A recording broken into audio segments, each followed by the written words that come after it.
Good afternoon from Uganda and good morning where you are. Duncan, I wonder what time it is your side? Intriguingly, same time zone as Kampala. Oh, really? That's great. Western Russia, St. Petersburg, Moscow. It's the same time zone as Uganda. That's fantastic. So, good afternoon and good morning to you, Alfred, Dr. Alfred. We're glad to have you this today. Thank you. Space TV show, the Uganda Diaspora Show. And once again, I'm Lynn, Komugisha.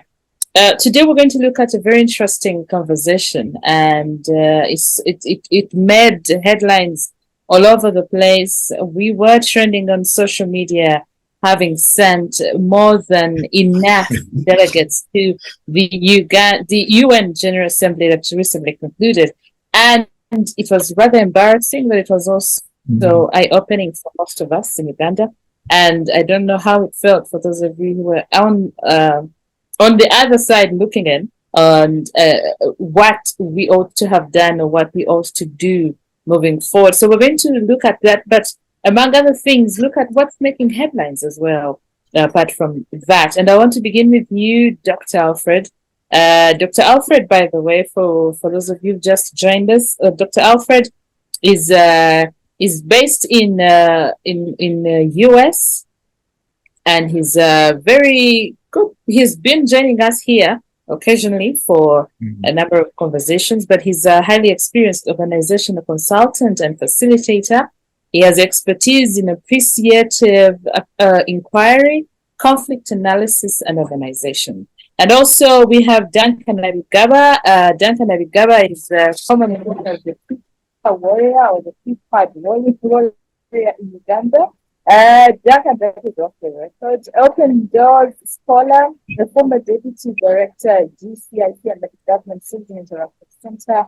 He's also into international business, living trade and integration. Gentlemen, I'm very glad to have you this afternoon. Francis Kamhanda will join us later, I think, but Francis Kamhanda is part of ANT, that is the Alliance for National Transformation down in the USA, and we will be looking at quite a number of issues. Now, Doctor, I want to begin with you. What made headlines for you in the last week? Thank you very much, and thanks for having me. I would like to say good morning, good afternoon, good evening to all fellow compatriots out there, depending on the locations where you are. I think the last few days has been very interesting, or the last few weeks have been very interesting. If I first begin from where I am here in BC, Canada, this week, today, Saturday, we shall be having the Truth and Reconciliation National Day for Canada. As you know, the background about the indigenous communities and the settlers. Okay, so they will be trying to, bridge the gaps and make some peace. And I must say, on the headlines, if I look back, I found the political activities back home very fascinating, especially when I look at FDC. I found that the squabbles were getting a little bit highly exciting, so that caught my attention. And from where I sit, I can see that there's no return from both functions, and it seems they're holding their guns very tight. And I can imagine and also appreciate the fact that sometimes identity dynamics are very sensitive and controversial, and sometimes erodes, kind of impartial ways of looking at things. You get kind of absorbed and consumed by emotive kind of ends. So that's what I've been seeing, like the FDC squabbles has been interesting. Then, of course, also the UN saga, whereby the office of the vice president and the prime minister, we are not compatible, in organizing their journey to the UN convention. So those two kind of items caught my attention. Thank you. Right, thank you, Dr. Alfred. Duncan, I know you know a lot of things that are happening in our country and probably out of this country. So, what is perhaps standing out for you, or what stood out for you in the past week? Okay, the past week, I think, Doctor has said, first of all, hi everybody, different time zones, so hello will do for all. Thank you. Yeah, just like Doctor said, I think back home, it's our UN delegation drama. And last night, there is this clip that came out of the Prime Minister, you know, integrating one of her ministers in the office of the Prime Minister, the former Secretary General, now Minister for General Duties in the office of the Prime Minister. Ideally, who should be a senior person, because she was the Secretary General of the ruling party for some years, and now she's posted to the office of the Prime Minister, and she has been the coordinator of the SDGs in Uganda.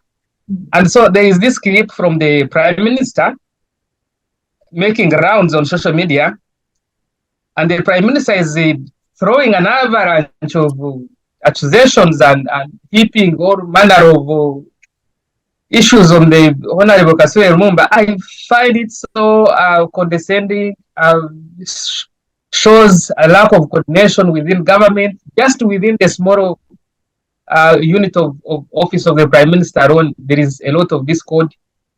I think it's a bit ugly. See that the Prime Minister and her minister could not even agree and say, okay, this person is representing us here. So it's a bit ugly. Of course, the issue of the FDC drama that continues to unravel. You know, now Katonga, the Katonga branch has, you know, installed their own leadership.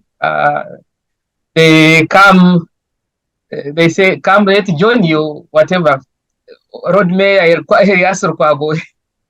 somehow he always falls into things.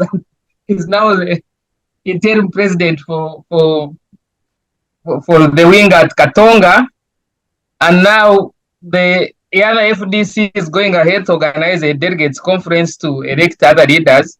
The function at Najanankumbi. It's all dramatic. Yeah, it's all dramatic. I think those are the major issues back home, but also the continued social activism. The activism by Dr. Aspire Sentongo and his group about the tribalism or nepotism exhibition. I think it has been going on, I think, now for 2 straight weeks. And there are lots of revelations, you know, across the board. Nepotism or tribalism is not a one-way problem. From the discoveries that we are making through this exhibition is that almost the whole country is engrossed in this vice. So it's also something that I've been following. And of course, internationally, this side, Eastern Europe, there's so much happening. Conflict is breaking out everywhere. Kosovo, Serbia are now almost going to war. Serbia does not recognize the independence of Kosovo. You have Azerbaijan and Armenia, who are formerly part of the Soviet Union. Russia, they are in conflict about some region, Karabakh. And of course, the Ukraine-Russian conflict. And yeah, so the whole of Europe, actually, there is another problem now in Sweden of the armed gangs on the streets. It has become a very serious issue that the Prime Minister has now invoked the deployment of the military on the streets. You know, in these countries, especially Scandinavia, Europe, the army is very detached from day-to-day politics, but the Prime Minister has decided to deploy the army on the streets to deal with the issue of the gangs on the streets. So it's a serious issue also. So those are some of the things that I've been following for the last 1 week. Wow. Thank you so much, Duncan, for actually updating us on what's happening out of Uganda. Sometimes you're cocooned in Uganda and you think the world out there is something else. But now you both hint on two issues that are very dear to us, and one is the FDC crisis. I mean dear in the sense of a political situation, because our political parties have had tough times, and so the FDC crisis is at breaking point as we speak, boiling point rather, and we know that it has been simmering for some time, if you have been following up, and so now it has boiled into our face. We now have two parties under the same, I don't know what it is now. So we have the Katonga, and of course we have Naja and Kumbi. So we don't know how that is going to go and how it unfolds. But the issues, somebody was arguing that this is clearly shows that their former president and founder, Dr. Chiza Besigye, is in the picture. He is trying to, retain control of the party, and he's using whatever. So somebody was arguing in that direction. So I want to pick your minds. And Duncan, before you get off, I want to ask you in particular, what do you make of this development? I think FDC has come to the end of that road. It has been a very good ride, and I'm one of the few people who would want to really commend and congratulate them. It is very hard to be an opposition leader in Africa, extremely hard. You work under the most of the difficult circumstances. We all know, I think Dr. Besigye ranks highly in the world as far as the most imprisoned people are concerned. He can actually compete for that golden medal. So that's the background against which FDC has come. It has been toil for the last close to 20 years, because officially FDC was registered as a political party in 2005, though the activism of Dr. Besigye and his colleagues, the Agustino Zindana, Betkamia, Amanyamshega, Ogengaratiku, and Regan Okuma and others, it goes back to 2001 when he ran under reform agenda.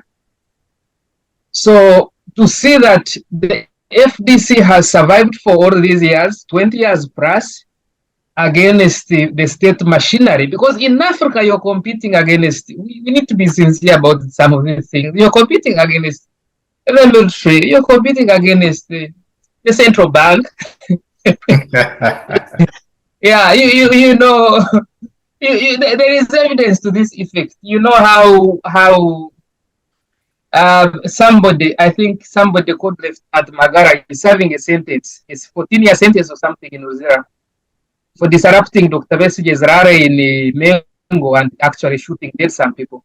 So when you're dealing with the governments in Africa's opposition, there's so much you go through. So for FDC to have overcome all these challenges for the last 20 years plus, and you're also dealing with the state imposes a lot of, you can imagine the number of people who have left the FDC along the way to join government. They betray Sanywas, they betray Kamias, so many betrayals and people you trust. I know, you know some of the big people, I won't mention them, but you know some of them now rank high, top 3 or something. Yeah. Yeah. So you can say that FDC has really done a very good job. You can scan through the whole of Africa, and you may not find a party that has done 20 years plus. Raila Odinga has tried in Kenya. The ODM, I think, has also started in 2007 or something. But the only difference between Kenya and Uganda is that one, in Kenya, there was that government of unity where Raila Odinga had a chance to be in government and change a few things from within as prime minister. And then also the political parties act, the law is very strong.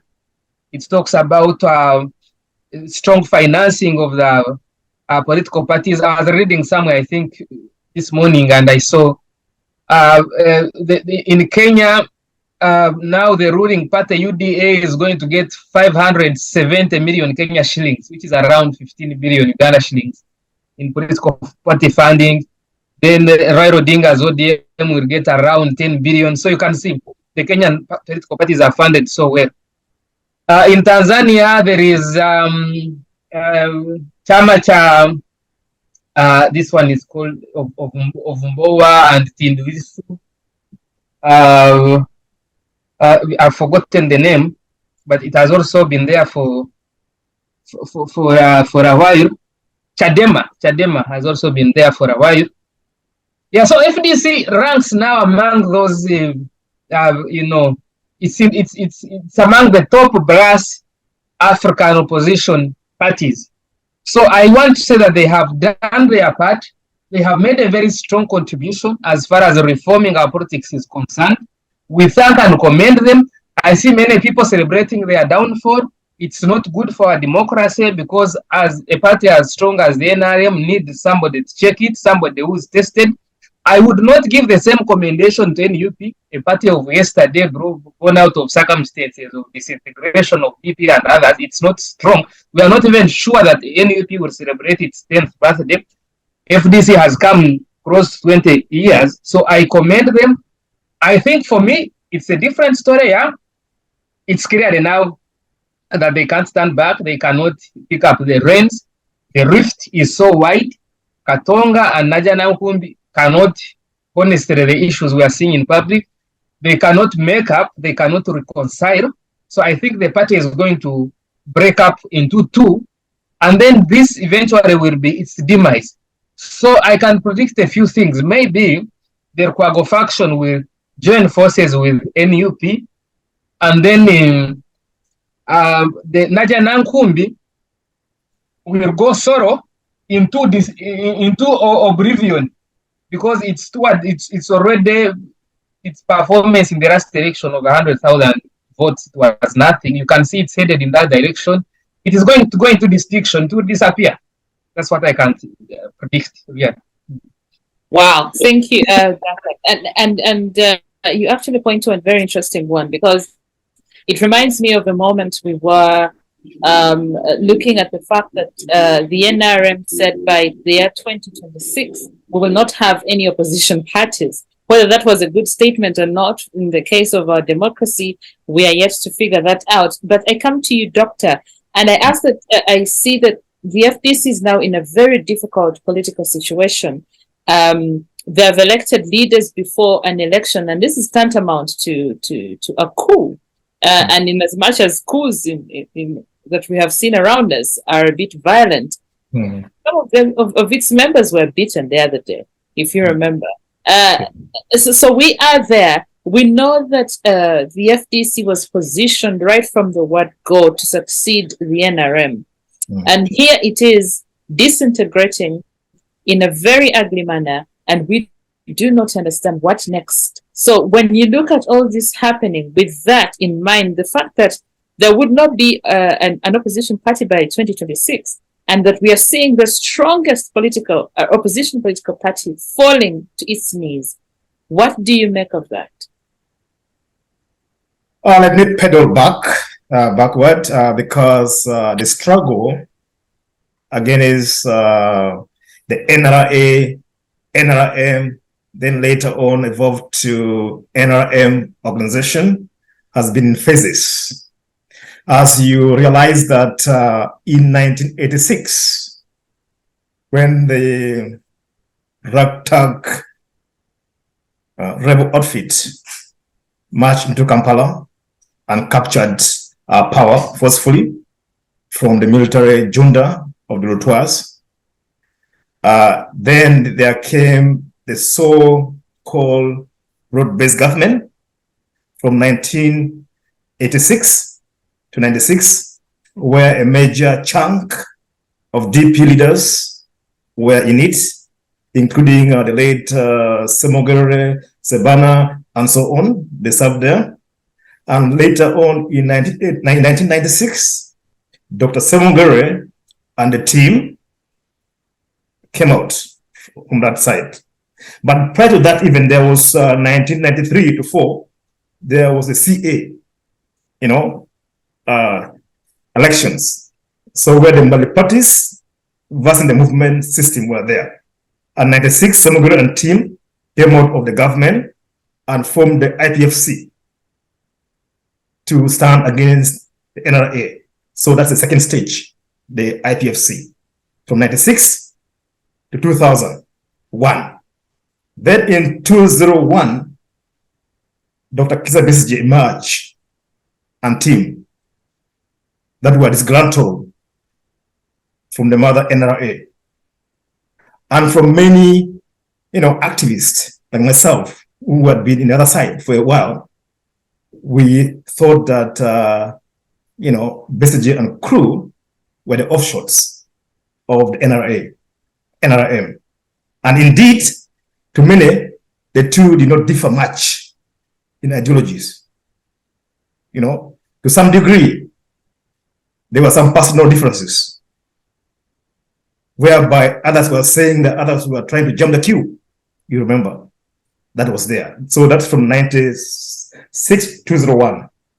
And I was already active that time. So again, from 2001, when after the election of 2001, we formed the Reform Agenda at Zambia Sharing Hall, because I was one of the coordinators for the universities for Kizza Besigye that time at the university. So we kind of camped there, and the absentia of Kizza Besigye was elected. And that time, the Reform Agenda was a pressure group that embraced every person from the civil society, from UPC, from DP, from CP, to as in that bracket of Reform Agenda. And then PAFO and the Reform Agenda submerged and formed FDC. So that is the journey of FDC. So it was very clear FDC was an agglomeration of compatriots from different walks of life with variant ideologies, with one mission: to dislodge Museveni and NRM from power. If you remember, the Dongotos, the Latigos were DP leanings. Amuriat, Mafabis were UPCs, the Ogwals. Okay, so they came and formed FDC. The Kizzas were NRM. So it was very clear, ideologically, these fellow compatriots don't align. But the major task and focus was to dislodge General Museveni and NRM from power. So in the long run, the center cannot hold. They have variant ideologies. Okay, so that is the sad part. And above all, the NRM and General Museveni, in their DNA, they are used on how to infiltrate the opposition. Look at my old parties like DP, UPC, okay? DP under Mao, there's another function, also anti-Mao. Go to UPC, there is Peter Wolobiri faction that was allied to Olaro Tunu. Then we have of Peter Kenna, that is in government. The wife is the first lady of UPC and is in government as a minister. You can see. So what's happening in FDC is not unique. It has been happening.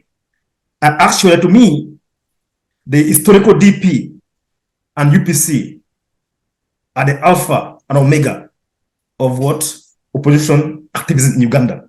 They've lasted longer. You know, so honestly, I don't see any bright future for FDC at the moment, because traditionally FDC's stronghold was in northern Uganda and eastern. Western, NRM was sweeping elections there. The statistics are there. Central, it wasn't much. So if these two functions go that way, you'll find there will be very sharp divisions. And above all, don't dismiss the identity dynamics in politics. They're ingrained. As I said before, it erodes logical reasoning. Okay? So to a large extent, the FDC chunk from Eastern will go with Mafabi and Amuriat, the Teso, Bugisu, and so on. Then maybe the Central will align behind maybe Lukwago and Noop. I don't see much hope in Western for Noop and FDC. Okay? And Northern Uganda, at the moment, is in a very kind of interesting place. They are fractured.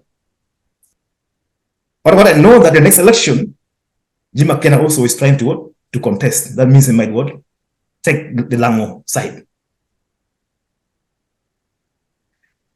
In West Nile and actually, the opposition might again regain if they work harder, because there are very critical issues, like in northern Uganda, like in Acholi, Lango, right now the land issues and deforestation is very critical.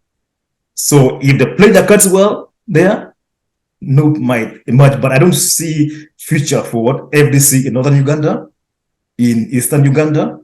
Okay, the Amuriat function might take a bit of what they saw Bugisu that side. Then maybe Lokago side will take the other side. So they will be just like in UPC eventually. So Noob might remain the only child on the block.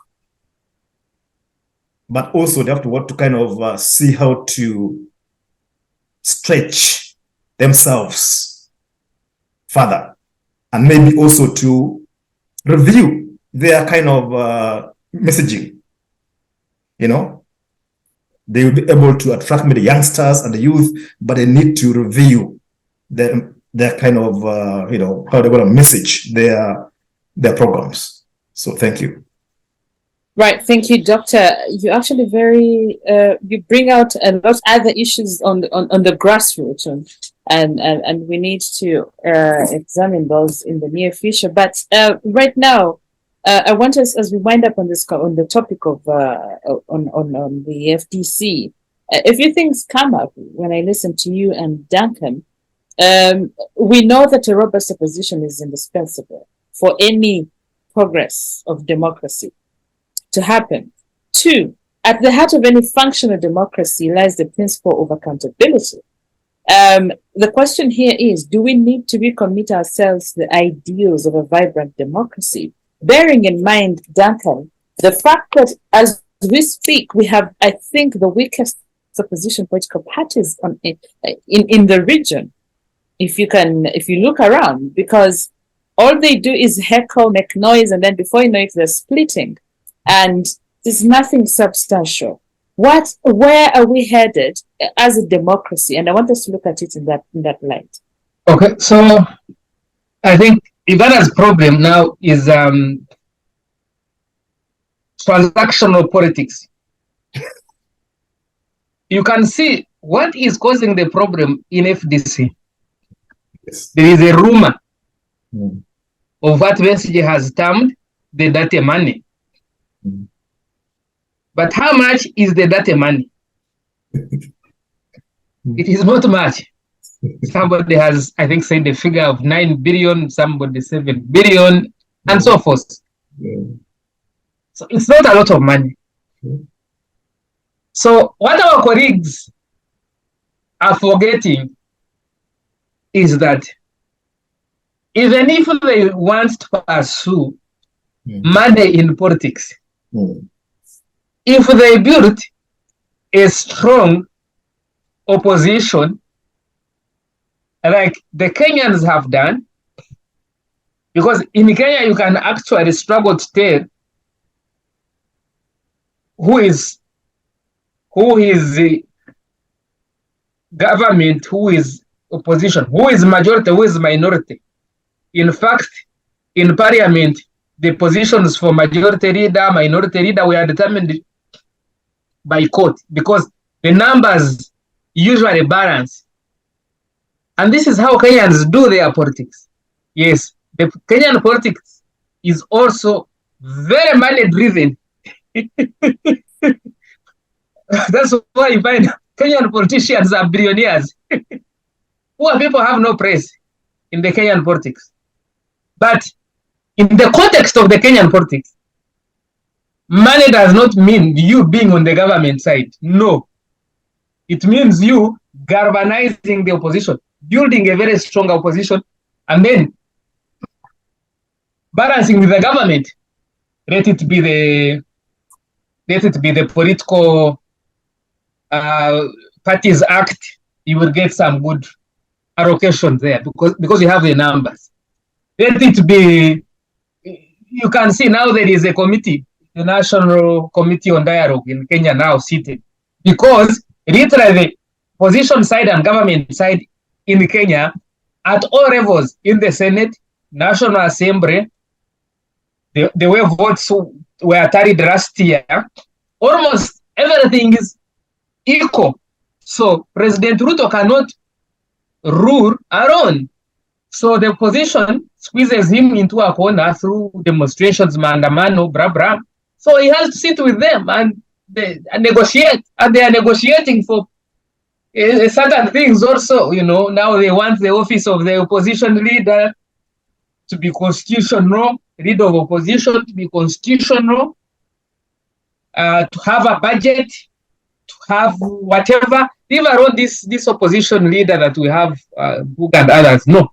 Now, they want somebody who is an equivalent of a prime minister in Kenya to be the leader of opposition with benefits and a cabinet, shadow cabinet that is well facilitated like the way the government one is done. So it's okay also to pursue money. But now, look at things broadly, which I think the Ugandan opposition is missing. So they are preferring these short-term knee-jerk solutions. Somebody gets a small cabinet position, he switches. Somebody is given some small money, he switches. So you lose the big picture, you lose the bigger negotiating power, you lose everything at the end of the day. Most of them serve half a term and they are dropped. Where's the woman who was taken from deputy road mayorship to become Minister of State for the elderly? She served, I think, for 1 year or a half. Nobody knows her. Nobody remembers her. Where's the woman who was Minister of State for Youth? Nachuara Chinji left opposition, joined the government, even went and I think contested under NRM in Komansimbi and lost. So this transactionalism that is short-sighted in my opinion, because you can build a strong opposition and lobby for these things under the umbrella of the opposition instead of individuals lobbying for smaller things as individuals that are not even long-lasting, you know. Because like in Kenya, if they put that position of leader of opposition in the constitution, it will be there for the next 20, 30, 50 years. Other people will benefit from it. You can see those are tangible, outcomes of opposition engaging with government. But in Kampala, it's done at night and it's at individual level, and even the outcomes and whatever, they are very small, they are minor, they are not lasting, they are not impactful, they don't change society, they don't add anything to our democracy, they just kill our democracy. That's what I think. Yes, it did. And somebody calls it political prostitution. Has it become an ideology? Are we yet to embrace it as an ideology? Now, Dr. Alfred, I want us to conclude on this FDC conversation. Moving forward, where do you see in come 2026 as we prepare for the general elections? Then we are seeing all the political parties literally crumbling. The strongest one of them now is on its knees. So what now? Where does this leave our democracy? It's a very interesting situation for Uganda. But if you might permit me, let me kind of a little bit distract and pedal back and, just to comment on Duncan's submissions. Indeed, the Kenyan politics is more advanced and to some degree progressive. Yeah, and the Ugandan one also has its own pros and cons. Okay, I would submit that the Uganda is that we are dealing with a military, kind of quoted government, that claims, is a political entity, but in other words, it's a state we are dealing with in Uganda. While in Kenya, there are so many kingpins, there are so many heavyweights, okay? And the parties in Uganda, as Duncan stated, they are mainly transactionally kind of aligned. While in Kenya, it's more ethno-regional based politics. ODM is majorly a Nyanza-based stronghold party and the coast. While the Wiper for Kalonzo is Ukombani, the Kambas. The ANC, the lawyers in Western. For Kenya, Western, Bugoma side, Trans Nzoia, that side. Then UDA, strongest hold is the Kalenjin, Rift Valley, and Central, the mountains. And all these leaders, when they say tomorrow they're going to the street, their fellow kinsmen and regional mates will come to the street. When Raila says tomorrow, no work, the entire Nairobi, Langata side will sabotage the place. What in Uganda is a very different kind of mode of politics. There is no any strong uniting, leader for the opposition. What in Kenya, you have like Odinga, you have Kalonzo, the other side, who can galvanize the opposition. Uganda, Kiza cannot, or even, Bobby Wine cannot galvanize the entire country. That's the line of narrative I've said. So for me, I find that the current standing of our opposition parties, they're very, very wanting and sad in the sense that we are not far from the next elections. Maybe you have like 2.5 years left.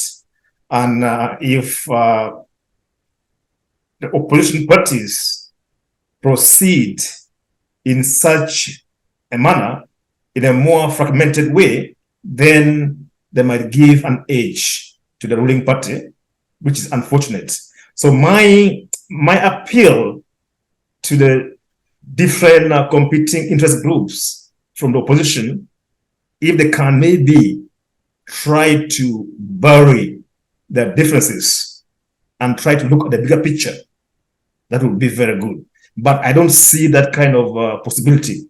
The UPC, I don't see the Walobiri kind of function under Akena uniting. I don't see Mafabi's function and Lukwago ever gonna work together.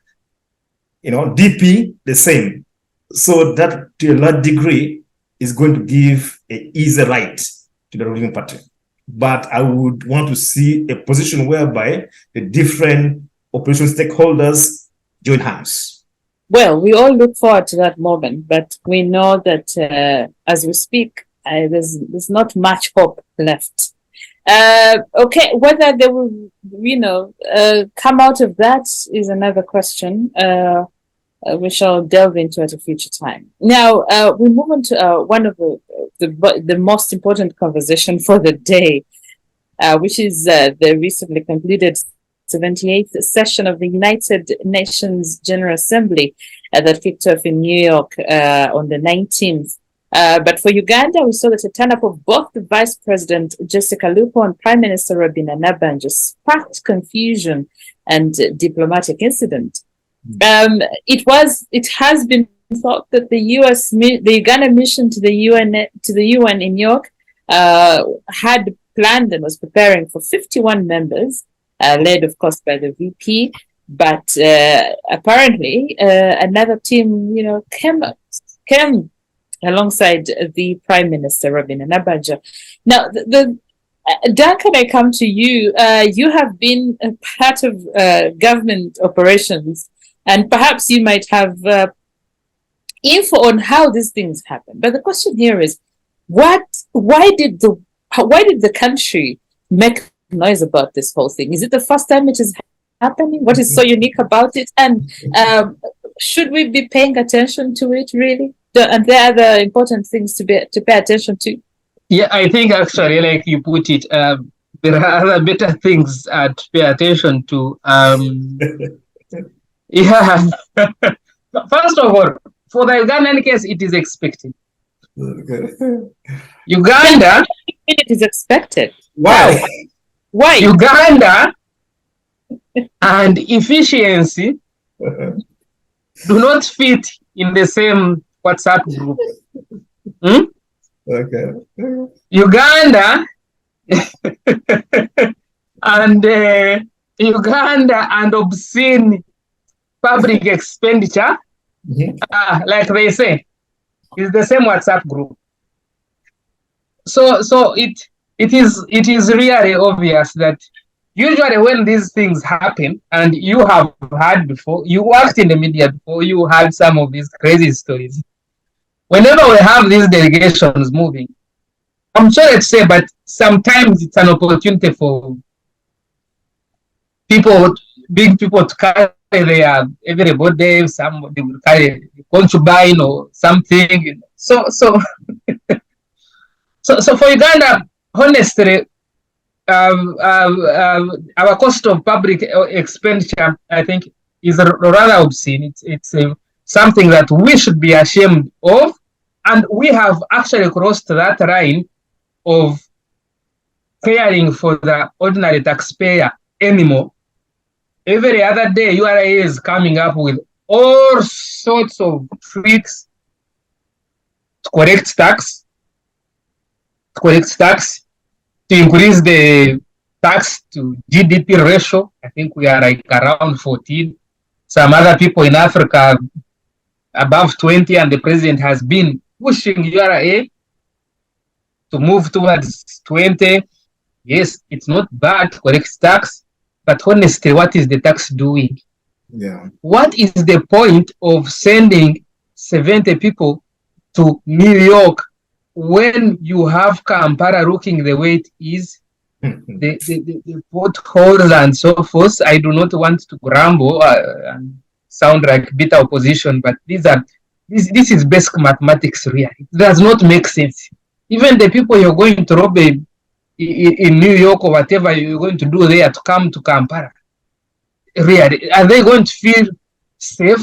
We have failed to do the basics as a country, I think, including fixing our capital city to make it appealing, to make it attractive. So back to the New York's debacle. I think, of course, there has also been some bit of misinformation. 71 people, I think, yes, we saw those were the accredited numbers. First, I think, 40-something by the Minister for Foreign Affairs, J.J. Odong, and then when he had left now,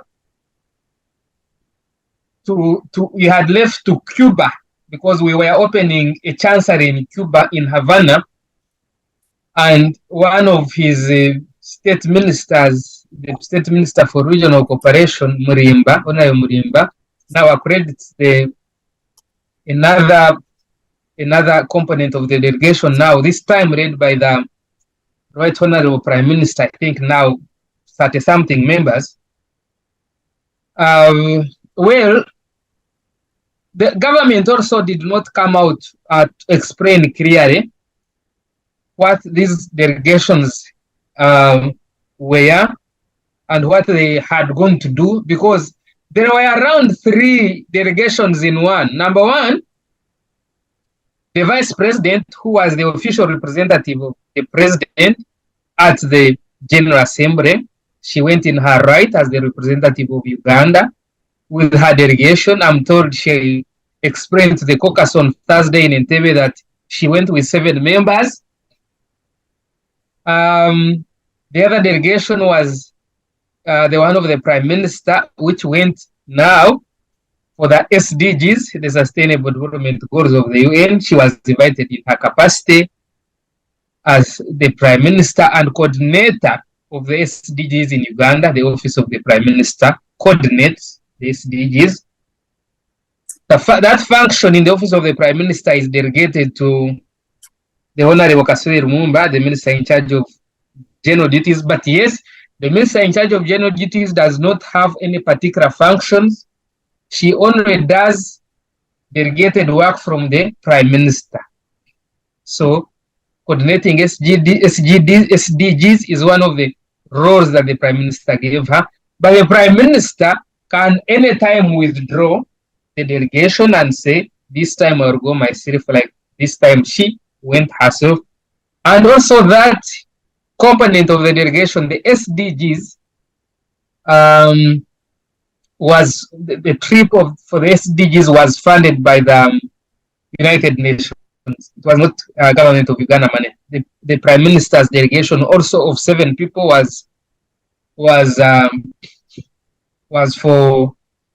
funded by the United Nations. So there is another group in the middle there that includes Ministry of Finance officials who had also gone to New York to participate in these ongoing discussions of restructuring the international monetary system, international financial system rather. That is the World Bank, the International Monetary Fund, to plead our case. You know, we've been having problems there of World Bank cutting funding because of our anti-homosexuality law and so forth. So there were 3 delegations in one, but unfortunately the government of Uganda did not come out to make some of these clarifications. But that said and done, still these numbers are still way high for a poor country like ours. I believe that we have better things to spend this money on, to prioritize, including fixing Kampala, including fixing our infrastructure, especially in schools and hospitals, which is a very big problem here. So I think still we are at the extravagant level. Yes, URA is doing well, raising revenue. The international community is supporting us, but also our loans are now getting out of hand, which I think is something that leaders are not paying attention to. 30-something percent, 32, 33%, well, that is a third of our budget is now going to loan servicing. So financially, Uganda, we are not headed in a very good direction, which should be calling on us to become frugal, to prioritize, and to focus on issues that really help the common person. Yeah. That's right, Duncan. Very right. And in fact, it makes a picture of why everybody was concerned, because I think our focus shouldn't just be on these extravagant travels, and we know how expensive they are. I remember a time where the president and, of course, his government was trying to say that no more foreign trips for political leaders and heads of different government entities and the rest. And so the question comes up: why? What happened? Did we? Was that a chance for people to defy that directive? That also came in mind. So now, Doctor, I come to you. Dr. Let me say something small before Doctor comes in. Yes, Duncan. You know, before I think until 2021, all foreign travels were approved by the Prime Minister herself. If you wanted travel and you're from Ministry of Water, even if you are a very junior officer, a water officer going for a conference in the Netherlands at the Water Institute, the Prime Minister had to approve your travel. Now, in 2021, that function was delegated to the ministers. Now, ministers at the ministry level approve travels. So you can see that one has to be abused. Yes, somebody can say it was bureaucratic to go and look for the Prime Minister. The Prime Minister is a busy person. If somebody is traveling and it's an emergency or whatever. But now delegating that function to ministers, of course, it also has to be abused. Because it's now very easy to walk into the minister's office and robe and explain and lie and do what and get away with it. And that's very true, very disturbing as well. I see that there's a story here that says the Ugandan government denied they sent over 70 officials to the UN General Assembly, and this was by the National Guidance, ICT National Guidance Minister the other day in a press conference. And so, of course, we always come forward. But I like that you give us a picture of what all this, the noise was all about. I don't think it is about the people that went. It is about the implication of the number of people going to UNGA. Doctor, I come to you.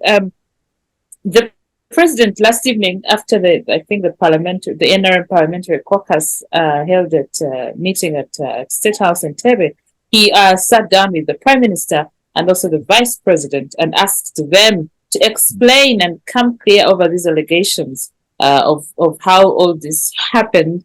So I think he's also trying to get down to it. But we have seen the opposition come forward to make noise about it, about government expenditure and the same. But we know this noise has been around for a long time. So, Dr. Alfred, what do you make of this? And if we continue at this level, really, where are we headed? First of all, we are having budget shortfalls. We are having budget cuts in different government entities and MDs. So all this, builds up a very ugly picture for us. Yeah, thanks. And firstly, let me thank also Duncan for having kind of ushered in or the inner information of the ways things were being done in government. I've never worked for the government of Uganda, so I was very happy to hear his inner perspectives in that regard.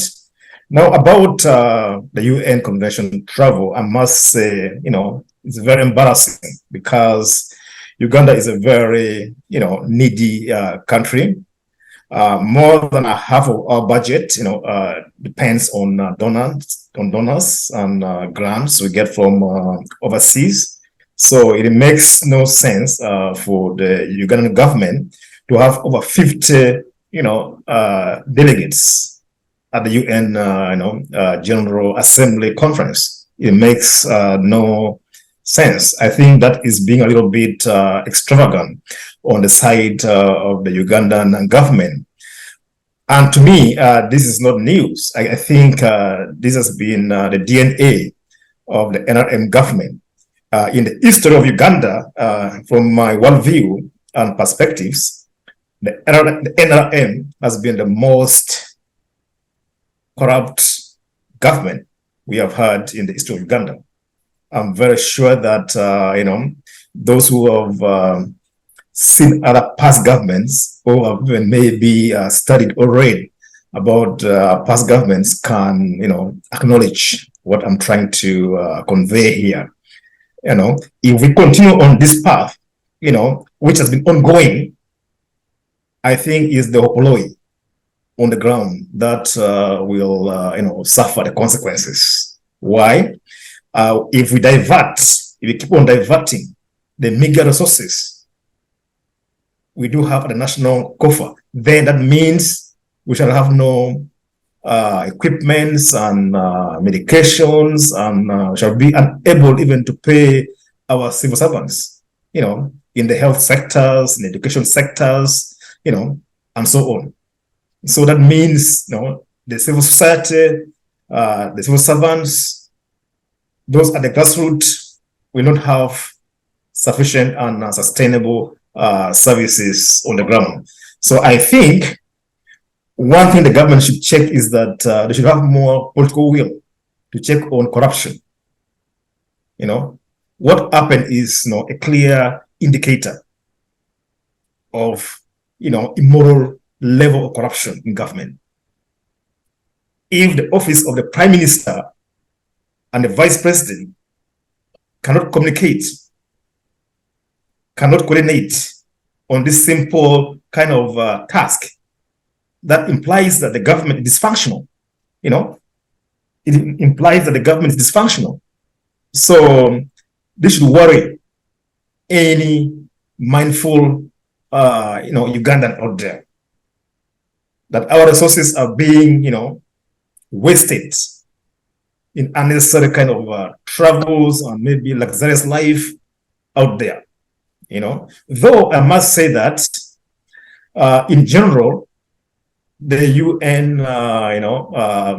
General Assembly debate, the 78th session, captured some key items, issues that caught my attention.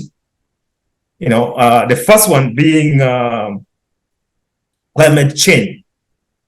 Climate change that now has kind of evolved into boiling point, boiling kind of climate, not anymore, global warming, but now boiling level. So that was captured in the General Assembly by the Secretary General in his opening remarks, which was later debated by the General Assembly.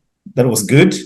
And also, because if we come to Africa, in North Africa, we saw that our brothers and sisters from Libya had a very rough, kind of consequences of global warming and bad climate change issues. So that captured my attention, the piece of global warming, climate change, and that captured things like deforestations, devastations, and so on. So that kind of caught my attention. Then also, I realized that during the General Assembly, some pertinent issues like about the kind of current geopolitical, challenges that are coming up. You find an example in Africa, in West Africa, we have had multiple coups, close to 9 coups. So it was also kind of also touched on that the geopolitical kind of situations are coming out very clear, and also they touch on the aspects of the humanitarian system is coming to kind of a breakdown point. So the appeal to every nation to contribute even any small kind of form of contribution. So this kind of few other items caught my attention. Then also they talked about democracy. It's very kind of risky age, which is true even back in Uganda. That's why you see there's massive corruption, because there's no kind of effective form of checks and balances from the opposition. They've been compromised. Their voices have been suffocated. So the democracy aspect too was touched at the UN. So in general, despite the bad manners that were professed by our delegation, there were some issues that were also brought up, that were very cardinal. If our government could borrow, I know our government already have good ideas. The challenge is how to implement these policies. We have got policies on environment. We have, policies like NEMA and so on, but they are toothless dogs. So in brief, I kind of feel that the delegation that went to New York should be held accountable. If there was any kind of, hands that stretch beyond the elbow, they should be held accountable, because this is taxpayers' money. Thanks. Absolutely. I hope they will be held accountable. But you and I know what that means in Uganda. Like Duncan already hinted, there are certain things that cannot be Uganda and then in the same WhatsApp group, as he mentioned earlier. Now, Duncan, as an international business enthusiast or practitioner, I'm not sure you have started practicing or you are, but I believe you are. The question here is, first of all, let's look at the implications. I'm looking at the Daily Monitor article where they break down a couple of things. They give also the details of who went and how they went and in what capacity. But then they also break down a night allowance outside Uganda for government officials. There's a breakdown. I perhaps share with you the articles if you have not seen this article. But it's a whole lot of money. And it is reported that we could have spent close to $518,000 US, which is about 1.9 billion Uganda shillings in that trip. Now, first of all, let's look at value for money on this large entourage. Okay? Remember our austerity budgets earlier on in mid-June. In addition, the Ministry of Finance has been reworking to downsize the 52.7 trillion revenue and expenditure plan after World Bank froze further approval of loans for Uganda. Now, Duncan, with all this in our face, so when you were speaking actually, and when I was reading all this, something crossed my mind. I was like, maybe there was money that was that remained from the previous budget that was brought back to the state coffers, and perhaps it's the money they are using. I'm trying to find logic around how we are spending all this, yet we have issues with our budgets already. We have issues with our donors and our financials, and here we are. And when Doctor says we need accountability, I think he's right on point. Duncan.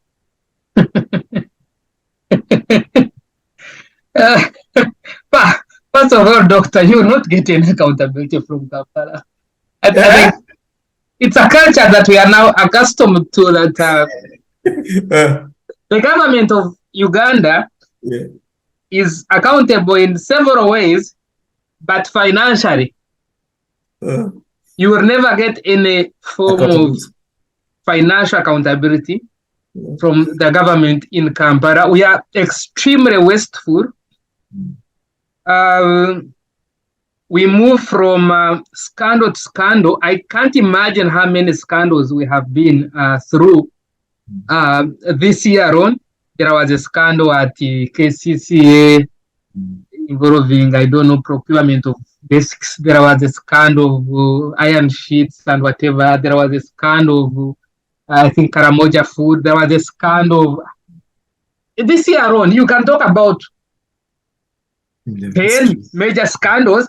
You can talk about 10 scandals that involve like 1 trillion shillings, and no single leader, political or technical, has resigned. Not a single person. You can tell that that's a government in Kampala can account for other things. Human rights, yes, they can give an explanation. Politics, they are issues of security and defense. They are very accountable. That's why the president is always briefing us on what is happening in the DRC. The other day, he put out a brief about the rebel leader who was kept. But issues of finance, oh my God, you will not get any accountability from Kampala. Never. There's no financial accountability. Nobody will resign for, even if they say that in this ministry trillion disappeared, somebody will stay in the job. It's a bit shameful. I think in the region we are outcasts now as far as wastefulness and lack of accountability is concerned. But yes, spending 1.9 billion shillings would not be bad if it was contextualized.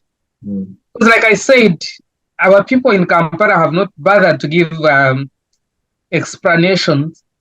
Our ambassador, the AN Ambassador Ayebare Adoni, has been trying on Twitter to explain what the delegation was doing.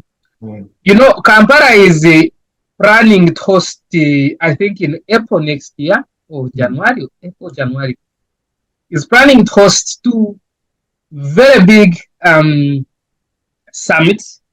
the non-aligned movement, NAM summit, which is, I think, the biggest, summit in the whole world, 140 countries or something.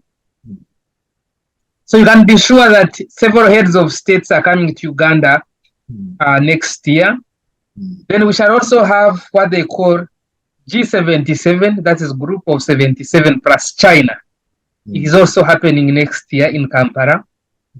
So you have two very big summits that are going to happen in Uganda. So what the vice president was doing was meeting some of the key actors in those summits. So he was in New York, but meeting like the leadership of Azerbaijan, which is the where the secretariat of non-aligned movement is, Baku. Inviting several heads of states to come to Kampala. Talking to chairpersons of different blocs in the world who belong to this non-aligned movement and G77 plus China to come to Kampala for this summit. So you can see that 1.9 billion, if it had been explained so well, it would not be a very big issue. And if they had given accountability of who the vice president is meeting and what it means for Uganda. The problem is that we have also not prioritized communication in this our extravaganza. I got a clip of the Indian foreign minister, Dr. Jaishankar, in New York, and every day he was having around 10 meetings with different heads of state or heads of delegations or foreign ministers. And what the Indians were doing were putting it in a video, putting together footage of all the meetings, and they do a clip of like 2 minutes talking about all the meetings that they had. This is accountability. Now, Indians cannot blame Jaishankar for spending, he's still in the US actually, he was meeting Secretary Blinken yesterday. They can't blame him for spending 2 weeks in the US because there is accountability. In a day, he's meeting 10 delegations and discussing economy, trade, how the Indian goods can get in those markets and whatever. That's accountability.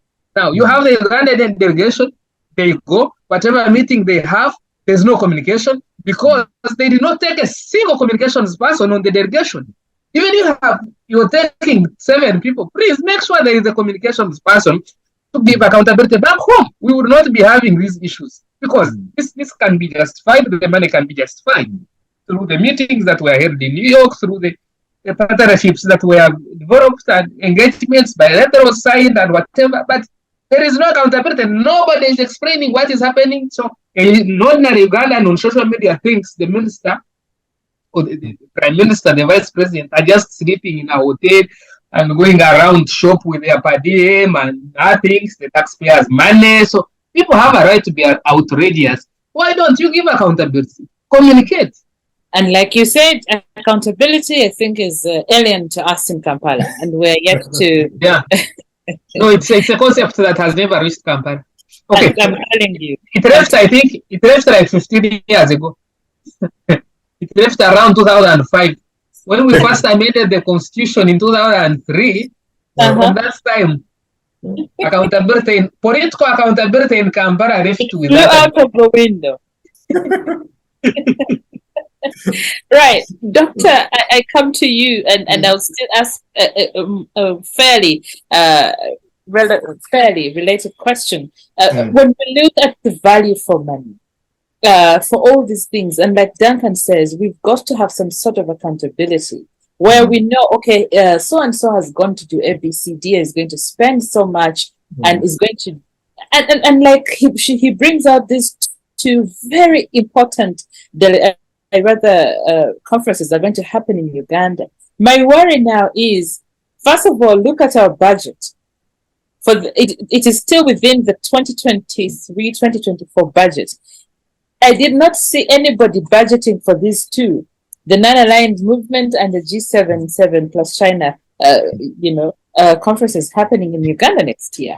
I do not see that budgeted for. So where is the money going to come from? There is one. Two, we know that World Bank has kicked our backs and our bonds out of its space. It has sent us packing. We need to re-strategize on how we are going to, fund our expenditure. And so when we see all this happening, and really I understand now why Ugandans were making noise, the question though is, how are we going to manage? Already we are trying to fund our debt. The debt burden has shot up. We're in some, I don't want to call it a dilemma. I think it's more than that. Yeah, thank you. I think I've kind of touched on that kind of narrative before. I said that Uganda, if you could maybe first address some of the visible gaps that are always exploited by some of our leaders in government, the corruption, this massive and mega level of corruption in government. Okay, so one, if you can, make sure that the taxes are collected properly and not diverted.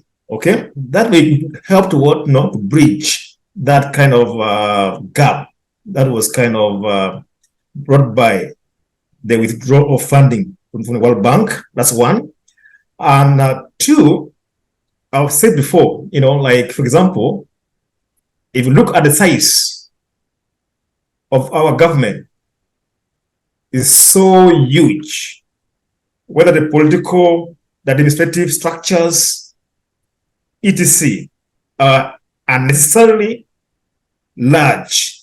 For instance, I've always maintained that if possible, they should actually reduce the number of districts.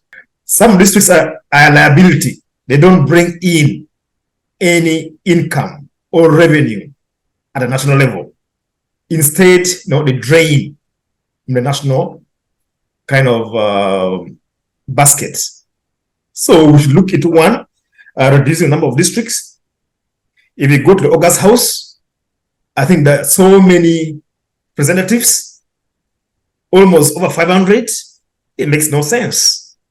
If you look back in the 60s, there were less than 100 members of parliament, but they were so vibrant, productive, and resourceful, as opposed to the current breed of representatives in our August House.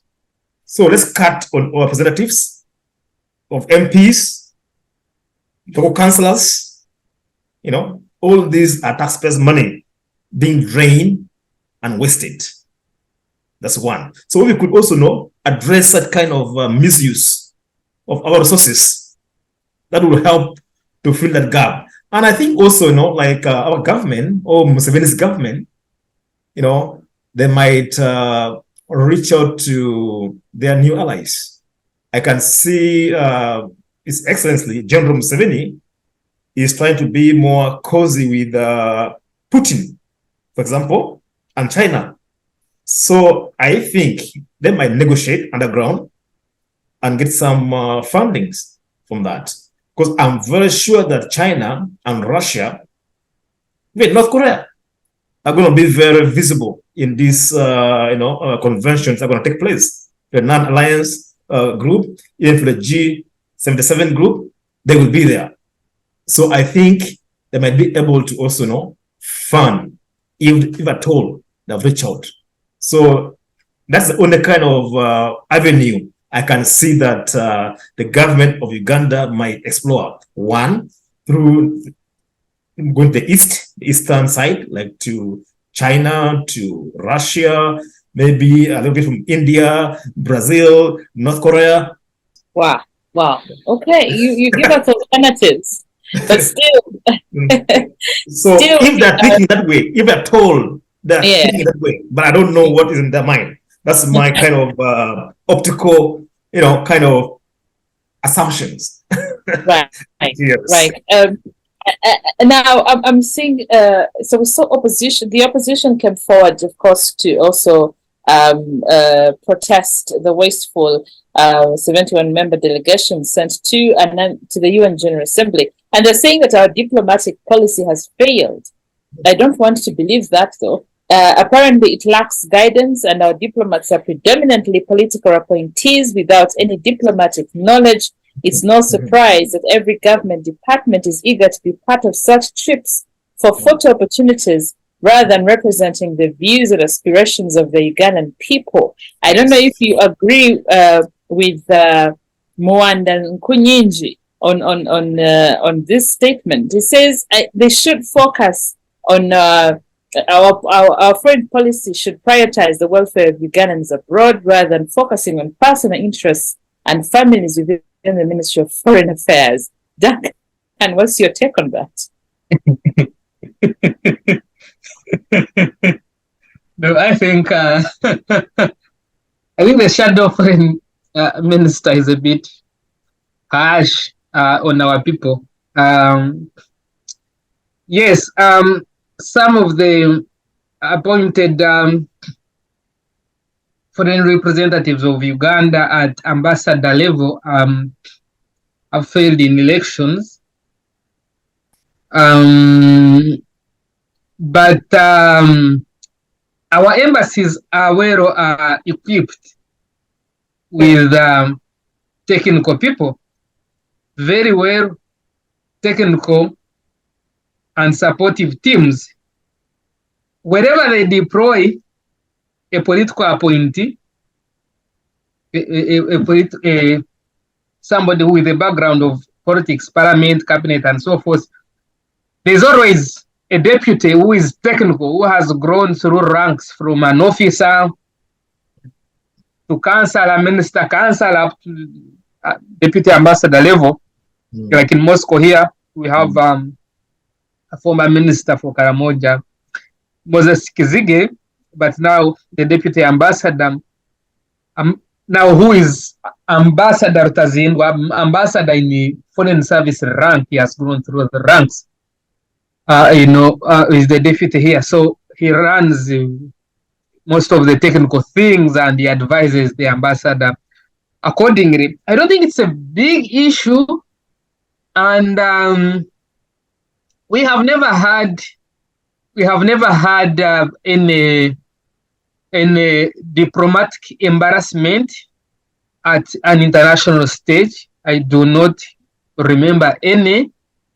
There was some bit of there was a time there was an issue in Washington when the deputy ambassador, I think, had a quarrel with the wife and it went on social media, and I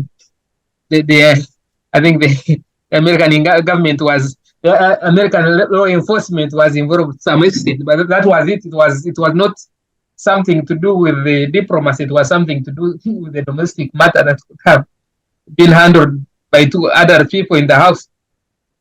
Yeah, so our ambassadors, I would not want to press any blame on them. They had done their best using the support from the ministry, the support from the technical teams they work with. One thing I can point out is that our embassies are chronically underfunded, very underfunded. I was talking to somebody senior in government recently when I was on break in Kampala, and they told me they had built our embassy in Rome, in Italy. Now, in Rome, it was taking all that southern Europe stretch, all the neighbors of Italy, could be Spain, could be Greece, could be all that stretch, around 8 countries. The annual budget for the embassy was a paltry 200 million shillings. 200 million shillings, really. We organize how many? 200 million shillings. You can't even host students who study in Italy for a dinner. You can't. You can't, because that money is just buying fuel for the ambassador's car and paying the local contract staff and buying some bread and milk for the embassy, for the visitors, and that's it. You can't do much.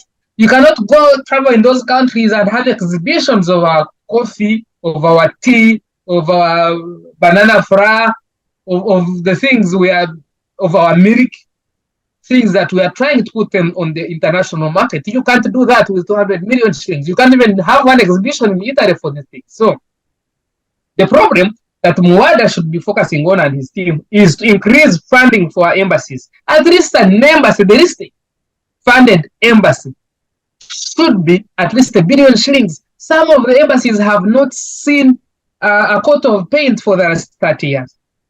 We have seen pictures of embassies.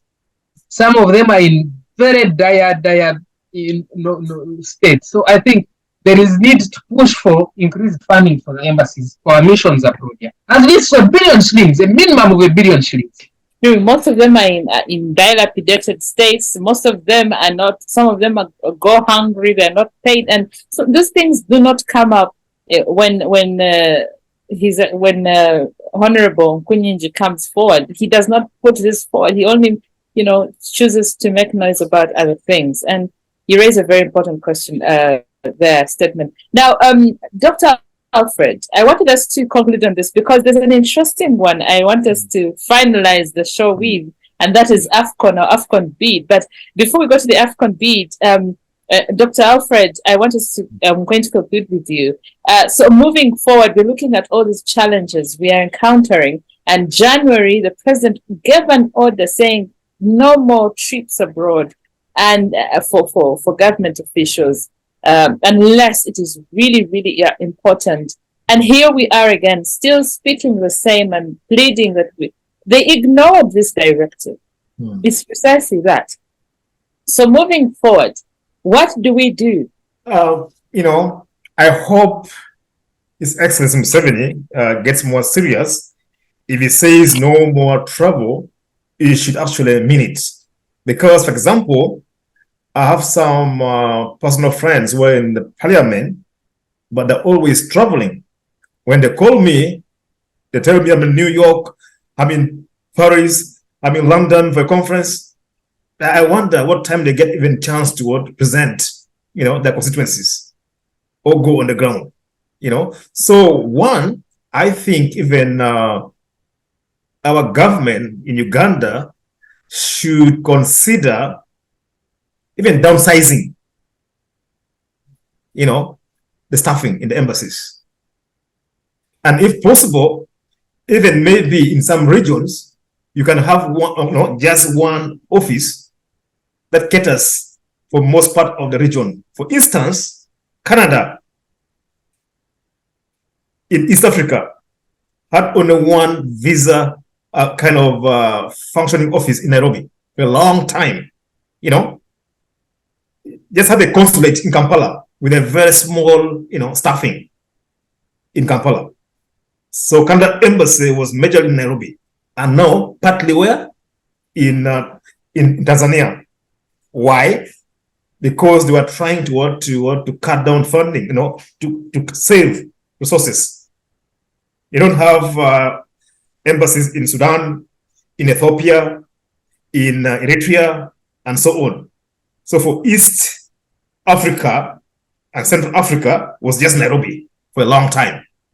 And that was being more cost effective and conscious. It saves money.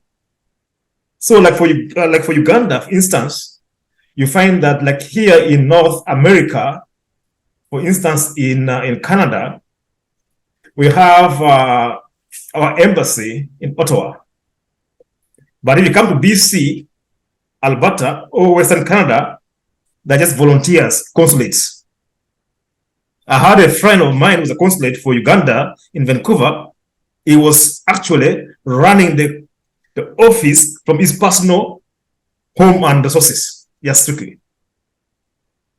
So even like you assume like for a country like maybe like in Eastern Europe, like Romania or Bulgaria, if they're not very strategic, you could even have one, well-oiled embassy that would address the needs of the nationals and their, socio-economic interests.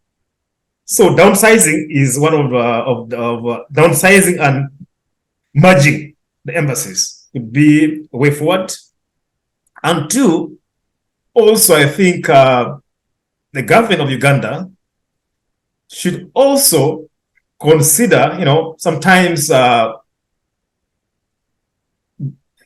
taking quality representatives as opposed to only getting, like political loyal cadres who lose elections. Then they're kind of, taken in. I don't mind losing elections, you can lose elections, but still, you're productive. You are maybe intellectually exposed, sound, resourceful. You can still, go and represent your country in a more productive and efficient way, which is fine. But I would think also they should also consider, appointing these expatriates on merit, not just purely on political basis. And then the merging and cutting down of some of the embassies will also be of help. That's my worldview. Okay. It might not sound appealing in the Ugandan context because it's all about politics. Yeah. I wonder if Duncan agrees to that. Is it something we can do, Duncan? No, I don't want to. I don't think. Yes, Doctor raises an important point. Number one, reducing the number of missions. I want to disagree with that because we operate very few missions, and they are very strategic. For example, see the whole of Canada, one mission, US 2 missions, of course, United Nations mission, and then Washington, D.C. The two, for example, are very important players in the world, Canada and the US. You have to be there, really. I think every country is there.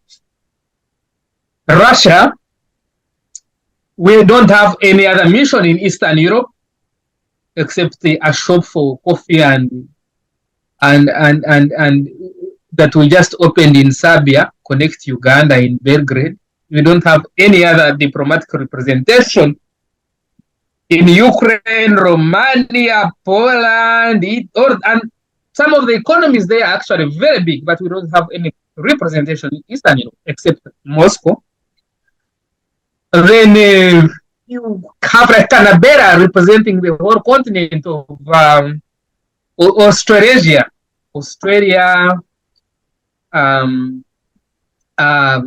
New Zealand, and they buy so much of our coffee because whites consume so much coffee, no doubt about it. They buy so much of our coffee in that continent.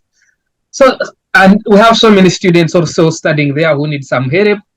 So we run 30.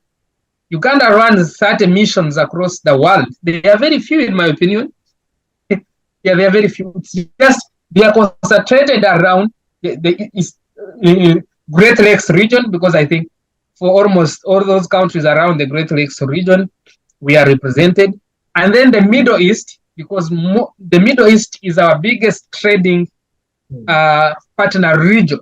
United Arab Emirates, the likes of Qatar, and we are also sending there so many used to work there who need help, who have problems every day. They want to run away from work, they are harassed by their employers and so forth. So diplomatic representation is very important in that region. I think we are represented in all that stretch, the Middle East stretch, Saudi Arabia, etc. Right. So Uganda's missions are not many. They are just 30, strategically placed around the world. Like I said, the technical people are really good from the Ministry of Foreign Affairs. They know their work. They are attaches, commercial attache, culture, education, political, etc. They know their work. Yes, there could be somebody could mention an issue about the political heads of the missions who are former ministers and MPs. Yes, there is a problem there. Maybe. I also don't agree with that. But I think, like I said, the problem is funding. Why you may not have the impact from a mission which you attribute to lack of technical knowledge, lack of expertise. It is not that. It is lack of funding. The missions are not funded. And there's a problem there. Without funding, you cannot effectively do your work. You cannot effectively represent your country. The foreign officers are paid nothing. Some of them live in the most expensive countries. Imagine a country like Switzerland, the most expensive place to live in the whole world. And we have a mission there because there are those UN agencies there, World Health Organization, UNAIDS, etc., human rights, human rights, they are there in Geneva, so we have representation there, and you have somebody there who you're paying peanuts, and that's the most expensive country to live in the world. So I think remuneration, that is motivation of the staff, and then the capital funding of the embassies, it's really, really important. Absolutely. Absolutely. Yes. Okay. I want us to, as we begin to conclude our conversation today, I wanted us to look at a very interesting development and excitement in Uganda. Not just Uganda, the East African region. We are super excited because we beat other countries and in the hosting rights for AFCON 2027. So Uganda, Kenya, and Tanzania, through the Pamoja bid, won the hosting rights for AFCON 2027. It is going to be the first time since 1976 that the tournament returns to the Sekafa region, and also the first of its kind that will be hosted by 3 countries. We beat Botswana, Egypt, and Senegal, and here we are. I mean, the excitement is beyond. It is both good and bad. Now, quick one. The presidents of the 3 countries were very excited. They extended their congratulatory messages. President Museveni said, I received good news that our joint bid with Kenya and Tanzania to host AFCON was successful. I thank the organizers for putting up a good case. And then we have William Ruto, President William Ruto, who says it's quite exhilarating to receive the news of the joint bid win. And so we are, the heads of state are excited. But the question here is, really, are we, now I want us to bring it back a little bit to Uganda. Are we really set to be able to host this AFCON? It is huge for us. And I don't know if Ugandans actually appreciate the magnanimity of hosting this thing. Dr.Alfred. Thank you. I think, firstly, I would begin by saying congrats. Congrats to Uganda, Kenya, and Tanzania for having, achieved this, wonderful opportunity to host, this continental tournament. Is good. From where I sit, I know that Uganda might, have some challenges here and there, but this is a very wonderful opportunity, for us to exploit and explore on how to utilize. I'm not sure about the standard and the quality of our stadiums, because I realized that a few months ago, the State Minister of Sports, Honorable Ochen, was kind of being roasted in the House about Nambole. It was not that kind of a standard, and they had to take a match to Egypt. So I hope by the time, of the tournament, that will be done. Nambole is a very wonderful stadium, can easily, host international tournament. And even, I don't know about Nakivubo, used to be fairly good if they put there some little money to rehabilitate. Even there's some also, I think, regional stadiums outside of Kampala and, Kampala. Like I know Jinja has a fairly also, old kind of stadium. If, the government works on it, Even Mbale Stadium is pretty good. Even Peje Stadium in Gulu is pretty good if supported. So Uganda might be able to to have the infrastructure to host this tournament if at all our government injects more resources, because if Uganda and the region successfully host this tournament, for Uganda I think it would be a very good chance also as a source of tourism. Tourists to come in the country, that will kind of be a good chance to earn from that. When the tourists come, they will look for hotels, restaurants, and business will boom. That's money in the country. And two, also I think it will be a very good opportunity.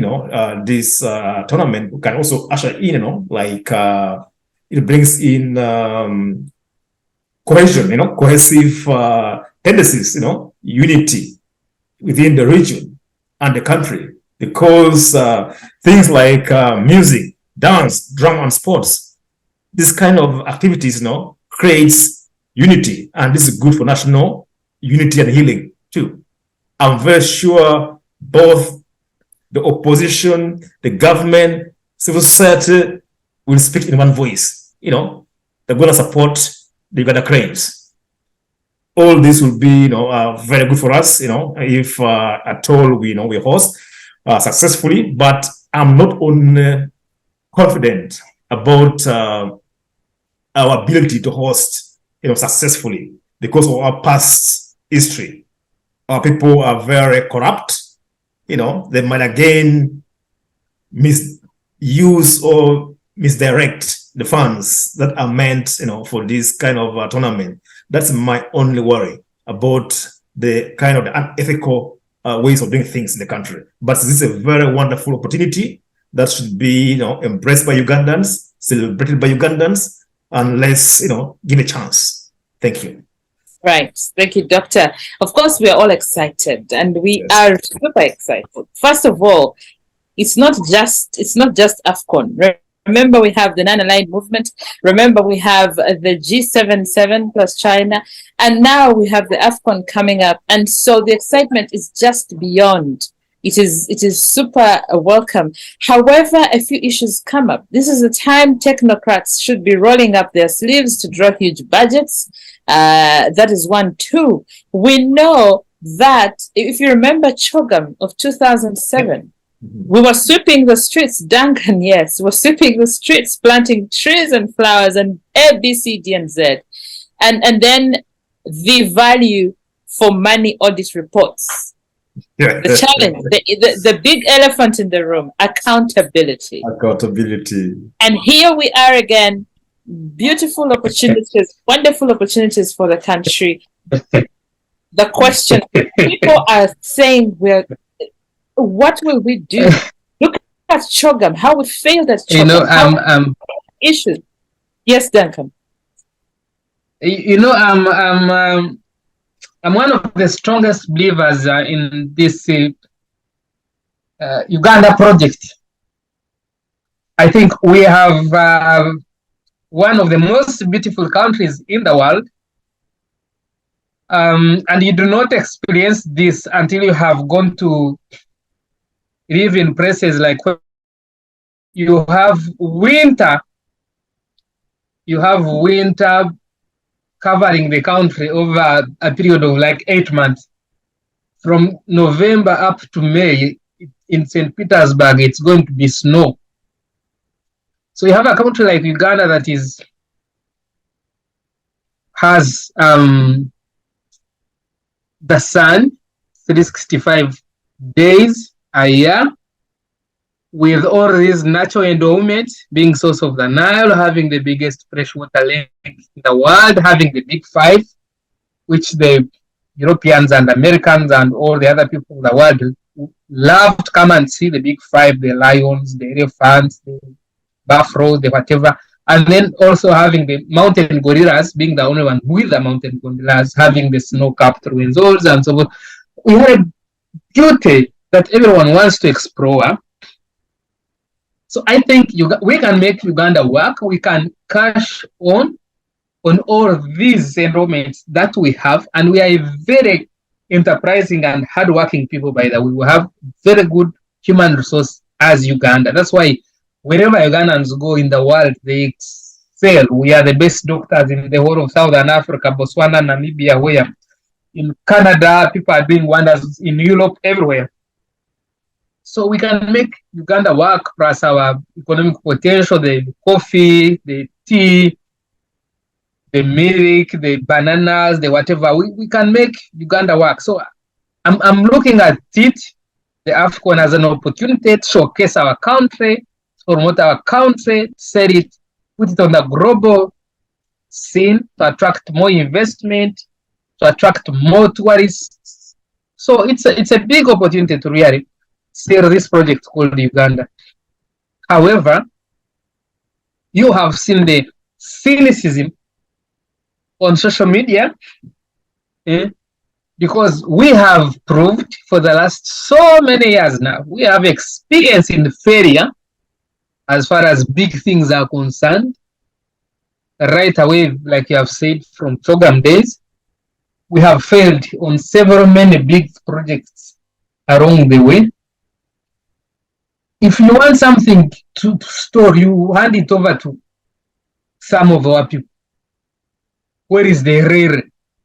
Standard gauge rail. We put it off. We have been renovating that small airport in Entebbe. It's a very small airport. In other countries, I don't know if it would be an airport. It's a very small airport. We have been renovating it for the last, I don't know how many years. We can't finish it. We have been building that second airport in Hoima forever. So can we build a stadium in 2 years? The Ugandan style of doing things, I'm not very sure. I'm not very certain. Among the three countries, Tanzania has already taken a proactive approach. The president directed construction of 2 stadiums for the tournament.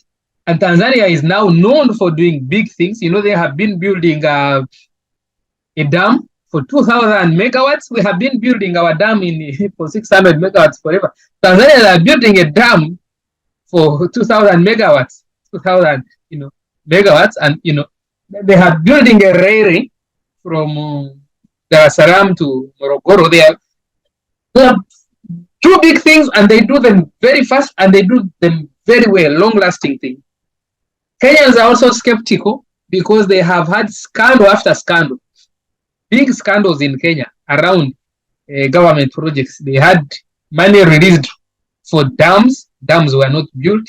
They had money disappear in a big scandal they called KEMSA, Kenya Medical something authority. So they are also a bit skeptical like Ugandans. It's only Dar es Salaam that you can see is taking a proactive approach. Now, Uganda, we don't know how we are proceeding. Nambore and Chivugo have never been accredited as CAF Stadium. So we don't know if they will be accredited. We don't know if we are supposed to build new ones. Nobody has given that guidance so far, on top of the president being aware and congratulating the country, actually. But he has not given any directive on how we are proceeding. Tanzania, the president has. So Ugandans, have a right to be a bit skeptical, considering how our capital city is looking right now. I see they are patching it up with potholes and whatever. But we have some homework to do. Yeah. But it's a good opportunity, it's a grand opportunity to promote our country. As we wind up, lots of things somebody saying, let us pray that the gods of children have been exercised, but also doesn't say that this box is still here and hungry for blood. But the goal we have scandal after scandal after scandal after scandal, and those are the ghosts we are referring to. So conclusively, in a word or two, Dr. Alfred, on the conversation we've had today. Yeah, thank you for this wonderful opportunity. I think there's hope in Uganda. Uganda is a very wonderful country. Good climate or weather, you call it. If you've traveled out of your homeland, then you know the beauty of your home. From the political front, I think the opposition should not lose hope, because humans differ. It's only robots that move, in unison. So you can have divergent opinions, and that brings in checks, balance, and efficiency, actually, in life, in the human environment. So I see that they should not completely lose hope upon that. And then finally, about the upcoming continental soccer tournament in the region, I think Uganda might have some challenges, but they do have the capacities to host these tournaments. Our people are welcoming, are vibrant, resilient. We have a very good environment. We have to have some stadiums. We can just upgrade them. We don't have to build new stadiums. We can just upgrade. Thank you. There's hope. Right. And Duncan? In conclusion, I think, Uganda has a lot of potential. Ugandans are committed to building our country.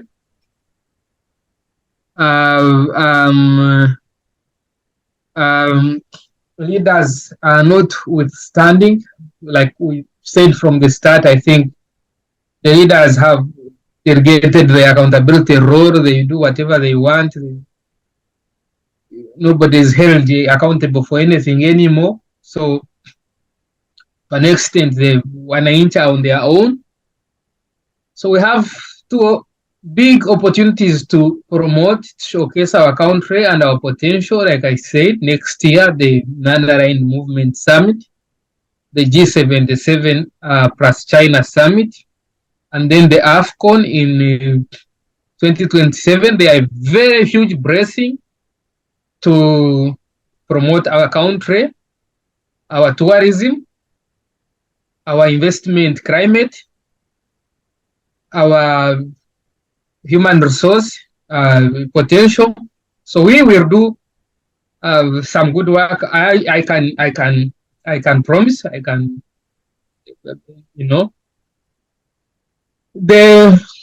about the politics.